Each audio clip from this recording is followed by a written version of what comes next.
कह रहा हूं। बीजेपी के साथ बैठ के रूट बनाएगी क्या कांग्रेस पार्टी? बीजेपी के साथ बैठ के रूट बनाएंगे? बीजेपी मैंने तो सिर्फ इतना कहा, भारत जोड़ो यात्रा में कांग्रेस का कोई भी प्रतीक नहीं है। ना गांधी जी के जन्म स्थान से कोई टच है पोरबंदर से, न नेहरू जी के स्थान से कोई टच है, ना इंदिरा जी, ना राजीव जी, ना सोनिया जी, ना खुद राहुल जी। अरे भाई कहां जोड़ रहे हैं ये तो बता दे।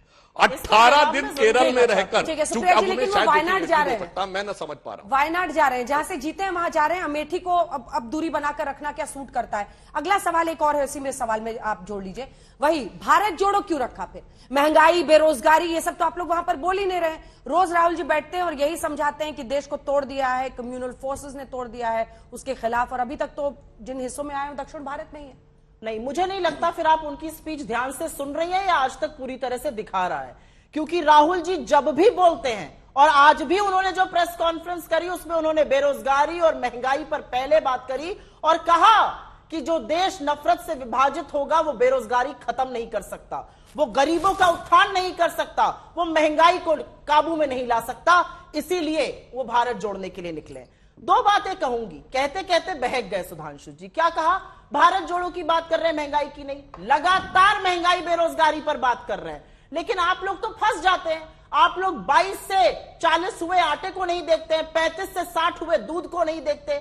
आप तो यही नहीं देखते कि 400% इलाहाबाद यूनिवर्सिटी में फीस बढ़ गई और बच्चे आत्मदाह कर रहे हैं। आप ये नहीं देखते कि किसान आज जब खुदकुशी कर रहा है तो प्रधानमंत्री का नाम लेके खुदकुशी कर रहा है। लेकिन एक मिनट के लिए अगर मैं विषयांतर हूं थोड़ा सा, तो होना जरूरी है। इन्होंने कुछ चीजें गिनाई कि इन जगहों पर नहीं जा रहे हैं इसलिए भारत नहीं जुड़ रहा है। भारत क्या सिर्फ इन जगहों से बना है सुधांशु जी? क्या सोच आपने दिखाई अपनी? आपने तो अपनी सोच को ही आज सबके सामने खोल कर रख दिया। कन्याकुमारी से कश्मीर तक चलते हुए हर उस गांव, हर देहात, हर शहर, हर कस्बे, हर पेड़, पल्लव, नदी, नहर और वहां पर खड़े लोगों से भारत बनता है। भारत कुछ जगहों का नाम नहीं है। भारत एक जीता जागता लोकतंत्र, एक जीती जागती संस्कृति है जो आप समझ नहीं पा रहे हैं। मेरा तो मानना है 9999980200 पर एक मिस्ड कॉल दीजिए और आइए भारत जोड़ो के साथ जुड़िए। आप लोग भी समझिएगा कि भारत का असली मतलब क्या है। आप लोगों ने भी बीजेपी वाला शुरू कर दिया मिस्ड कॉल वाला। नहीं, ये लोग बहुत मिस्ड कॉल दिलवा के क्या मेंबर बनाते हैं। ये लोग तो फर्जी मेंबरशिप कराते हैं। मैं तो भारत जोड़ो से जुड़ने की बात कर रही हूं। अब मैं आपको बताती हूं कि भारत जोड़ो क्यों जरूरी है।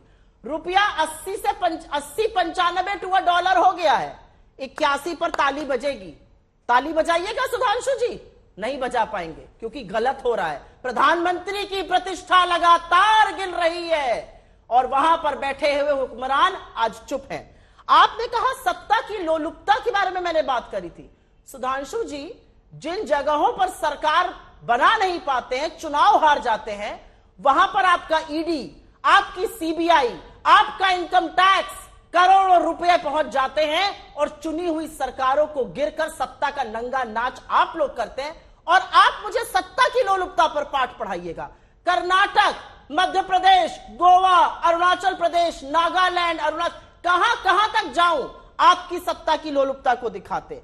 आपने वैचारिक प्रतिबद्धता कहा, और यह क्योंकि आपने अपने बारे में पर्सनल कहा था तो आपसे पर्सनली पूछ लेती हूं। आपने कहा हमें तो कोई मतलब नहीं है, हम तो दृष्टा है। अपने जीवन का, आज की तारीख का 1 घंटा बर्बाद कर कर हम और आप यहां पर आज तक के डिबेट पे बैठे हैं क्योंकि आपको क्यूरियोसिटी है ना, क्योंकि आप हमारे बारे में बात करना चाहते हैं। हमसे एक छोटी सी नसीहत लीजिए।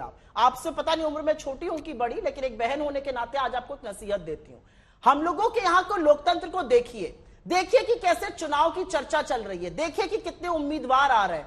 आपको मखौल उड़ाना उड़ा लीजिए, लेकिन एक बार जाइए बीजेपी के हेडक्वार्टर जो करोड़ों रुपए की लागत पर बना है दिल्ली में, और वहां कहिए कि चुनाव प्रक्रिया ऐसी होनी चाहिए। ये रबर स्टाम्प 1.5 लोग बैठ के बुला ले, ये गलत होगा। और मुझे लगता है अगर ऐसा आप करेंगे तो आपको पहली ताली मैं बजाऊंगी आपके लिए। आपके यहां की तरह 1.5 लोग नहीं, 9000 चुने हुए डेलीगेट चुनते हैं कांग्रेस अध्यक्ष को, और अभी देखिएगा कैसे चुने जाएंगे अगर चुनाव होता है और सर्वसम्मति से बात नहीं बनती। आपके लिए पहली ताली बजाने को बेताब है सुप्रिया जी, और वो कह रही है कि ऐसे ही परिवर्तन आपको अपनी पार्टी में करना चाहिए।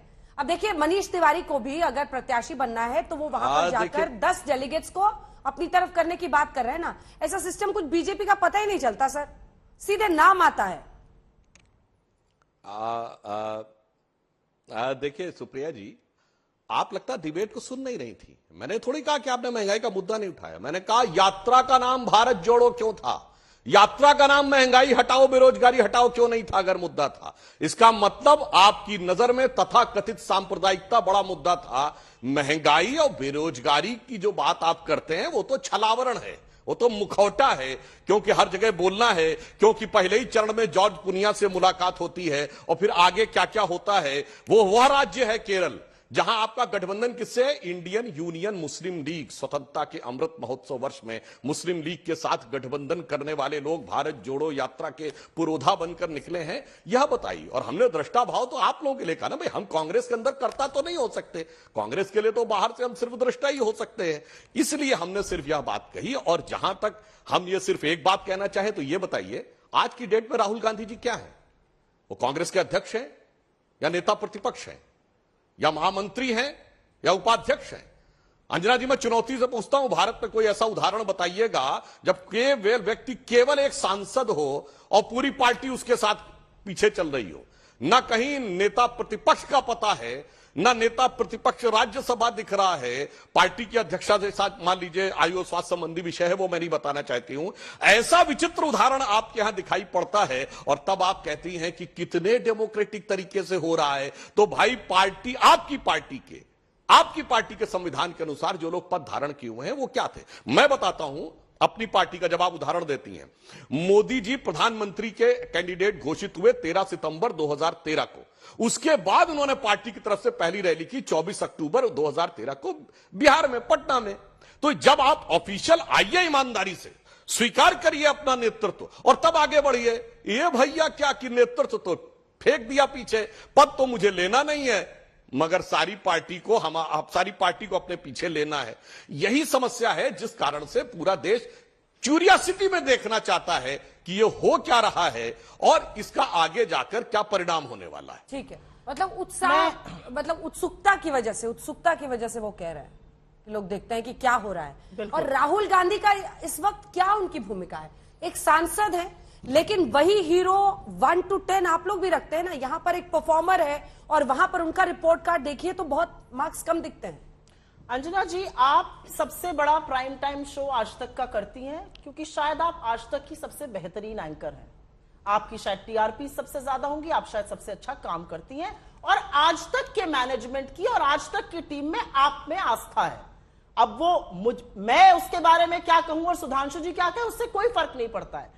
कांग्रेस पार्टी राहुल गांधी को अपना मॉरल कंपस मानती है। मैं कांग्रेस की एक वर्कर हूं, मुझे लगता है राहुल गांधी जी मेरे मॉरल कंपस है और एक वजह से कहती हूं। राहुल गांधी जी 280 कैरेक्टर की एक ट्वीट करते हैं ना, तो पूरी की पूरी सरकार जो है वो हिल जाती है। मंत्री आकर झूठ बोलने लगते हैं। स्मृति जी ने जैसे अभी हाल ही में पकड़ी गई झूठ बोलते हुए, ड्रामा क्वीन बन चुकी है। उन्होंने बोला था वहां नहीं गए थे विवेकानंद जी क्यों, और सबने तस्वीर देखी थी। Amit Shah G T shirt याद करने लगते हैं, भूल जाते हैं कि देश में क्या चल रहा है। इनके बाकियों के बारे में अब मैं चर्चा नहीं करना चाहती थी, मुझे लगा वो बात को हटा देना चाहिए, लेकिन आपने कहा भारत जोड़ो क्यों। ये एक तस्वीर है, ये आपके एक कोलीग हैं डॉक्टर पात्रा, उन्होंने 5 साल की बच्ची, ये 5 साल की एक बच्ची की तस्वीर है जो राहुल जी का हाथ पकड़कर केरला में चल रही थी। उसकी वेशभूषा पहचान कर उन्होंने बता दिया कि ये लड़की मुसलमान है और राहुल जी ध्रुवीकरण कर रहे हैं। एक 5 साल की बच्ची में अगर आपको धर्म और नफरत नजर आती है, इसलिए भारत जोड़ने की जरूरत है। इसलिए भारत जोड़ने की जरूरत है क्योंकि जिस 5 साल की बच्ची के बारे में आपने ट्वीट किया, आपकी ट्वीट और आपके फेसबुक पोस्ट के नीचे तमाम ऐसी घिनौनी गंदी बातें लिखी गई जो मैं एक औरत और एक मां होने के नाते पढ़ नहीं पाती हूं। एक 5 साल की बच्ची को देखकर आपको इतनी धर्मांधता, इतनी कट्टरता, इतनी नफरत आती है। चलिए अब मैं आपको बताती हूं, आपको यह बच्चा कन्हैया बना राहुल जी से मिला, वो क्यों नहीं दिखा? यह छोटा सा बच्चा कन्हैया बन के मिला था। एक और तस्वीर है, यह बच्ची की सैंडल निकल गई थी, राहुल जी इसकी सैंडल की स्ट्रैप लगाने लगे, यह आपको नहीं दिखा क्योंकि इस लड़की ने हिजाब नहीं पहना था, यह मुसलमान नहीं थी।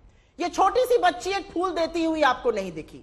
ऐसी तमामों पिक्चरें हैं। ये निश्चल हंसी, ये बेखौफ हंसी बच्ची की आपको नहीं दिखी, आपको बूढ़ी मां नहीं दिखी, आपको वो तमाम औरतें नहीं दिखी जो राहुल जी से मिली और उनसे चिपक कर भावुक होकर फपक फपक के रोने लगी। आपको इस छोटी इस एक चटाई की कहानी नहीं दिखी जो एक बूढ़ी औरत ने राहुल जी के लिए बनाई। अब मैं आपको बताती हूं भारत जोड़ने का आपने एक डायरेक्ट सवाल मुझसे पूछा। आपके जो कोलीग हैं, मुझे नहीं पता उनके आपसे क्या संबंध है, 2008 में डॉक्टर पात्रा जो थे उन्होंने काउंसलर का चुनाव लड़ा था सभासद का दिल्ली में। तब मजार पर गए थे टोपी पहनकर चादर चढ़ाने। ये कौन सा तुष्टीकरण कर रहे थे? और ये है देश के प्रधानमंत्री। एक नौजवान था, वो आया राहुल जी के पास और उनसे ऐसे गले मिला। ये है देश के प्रधानमंत्री। एक फोटो मुझे दिखाइएगा राजनाथ सिंह को गले लगाते हुए, आप नहीं दिखा पाइएगा। लेकिन गल्फ के शासकों से तो मोदी जी ऐसे मिलते हैं जैसे कहीं के बिछड़े हुए भाई हो, प्रोटोकॉल तोड़ के एयरपोर्ट जाते हैं इनको रिसीव करने। अरे ऐसा बार एक बार आलिंगन, इस बार तरह का गला प्यार से भरकर राजनाथ सिंह को, गडकरी जी को लगाइएगा। ये देखिए, ये मोदी जी हैं। अब पता चला मुझे आज आप स्टूडियो क्यों आई हैं, पूरा रिसर्च और फोटोग्राफ्स के साथ। एक्चुअली नहीं, इसका जवाब ट्रैफिक में फंस गई थी इसलिए स्टूडियो मुझे आना पड़ा, लेकिन क्योंकि स्टूडियो आ गई तो चलिए मेरा भला ही हुआ। इसलिए भारत जोड़ने की जरूरत है कि 5 साल की एक छोटी सी बच्ची के चेहरे पर आपको धर्म नहीं, उसका बाल जो बोध होता है वो नजर आना चाहिए। इसलिए भारत जोड़ने की जरूरत है।